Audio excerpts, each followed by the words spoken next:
Well, as is so often the case with Jesus and his words, context is everything, right? If you were just to take these words, I have not come to bring peace on earth, I've come to bring not peace but the sword. I've come to set a man against his father, a daughter against her mother, a daughter-in-law against her mother-in-law. One's enemies will be those of his household.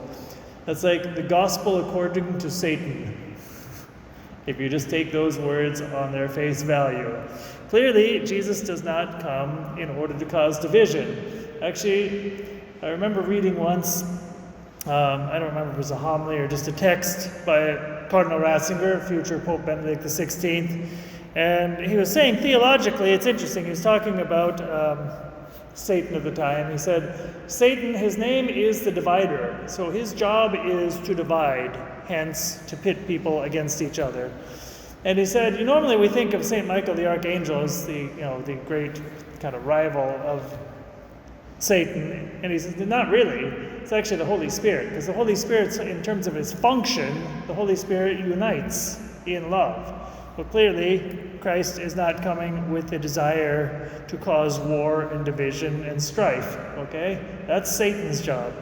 However, what he is saying is, I come and you are going to have to make a choice.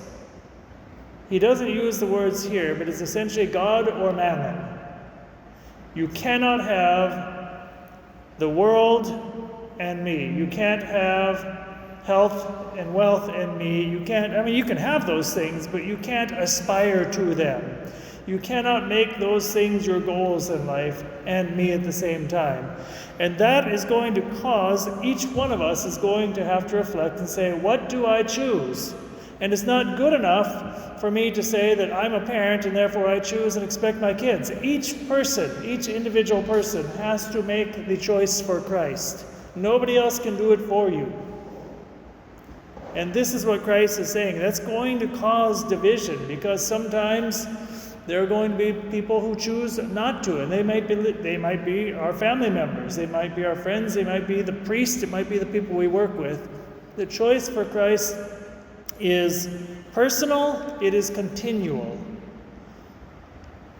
Certain people choose certain aspects of Christian life, and we might live that generously, and then we have other aspects that frankly we reject. And that usually, by the way, in families like the ones around here, that's usually where our conflicts and our divisions come from. Because one of us is really good at one aspect of being a good Catholic, and we think we're really self-righteous about that, and somebody else might be good at something else.